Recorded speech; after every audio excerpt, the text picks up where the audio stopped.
કેમ છો? મજામાં? સુવાક્યોની દુનિયામાં, સુવિચારની દુનિયામાં આપનું સ્વાગત છે. મારા મિત્રો, એવું કહેવાય છે કે વ્યક્તિનું આવનારું નવું વર્ષ ઘણી બધી તકો લઈને આવે છે. આ તકો ઝડપવા માટે જે વ્યક્તિ સંકલ્પ કરીને આગળ વધે છે તે જ પોતાનું નવું વર્ષ ખરેખર સુધારી શકે છે, વિસ્તારી શકે છે. આવી જ કોઈ વાતને સુવિચાર તરીકે મેં લખ્યું છે. આજનો જે સુવિચાર છે તેનો વિષય છે ખુશનુમા નવું વર્ષ. મેં લખ્યું છે કે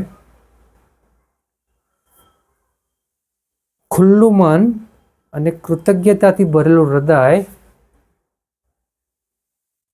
તે આવનારા દરેક વર્ષને ખરેખર ખુશનુમા બનાવે છે. મારા મિત્રો, વાત ખૂબ જ સીધી છે, ખૂબ જ સરળ છે, એટલી જ મહત્ત્વની છે. મારા મિત્રો, આજના સમયની સૌથી મોટી જો જરૂરિયાત કઈ છે તો તે છે કૃતજ્ઞતાનો ભાવ. મારા મિત્રો, આજે આપણે એવી દોડધામમાં, એવી હરીફાઈમાં લાગી ગયા છીએ કે આપણી પાસે જે કંઈ વસ્તુઓ છે, આપણી પાસે જે માણસો છે, તે બધાને આપણે કૃતજ્ઞતાનો ભાવ વ્યક્ત કરવામાં પાછળ રહીએ છીએ. કારણ કે જો વિચારશો, કદર કરશો તો તમને જણાશે, આપણને જણાશે કે આપણને જે કંઈ વસ્તુઓ મળી છે, આપણને જે કંઈ માણસો મળ્યા છે તે ખરેખર ખૂબ સારા છે.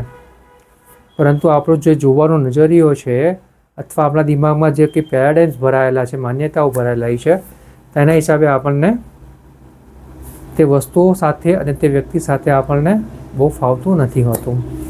અને આવું જ કંઈક ખુલ્લા મન સાથે છે. જ્યારે આપણે ખરેખર કંઈ સારું અને સાચું કરવાનો પ્રયાસ કરવા ઈચ્છતા હોઈએ તો આપણું મન હંમેશા ખુલ્લું રાખવું પડશે. કારણ કે જો બંધ મન હશે તો તે બંધ મન માન્યતાઓથી ઘેરાયેલું હશે, પેરાડાઇમ્સ ભરાયેલા હશે, તો બંધ મન ક્યારેય કોઈ જાતનો બદલાવ નહીં કરવા દે.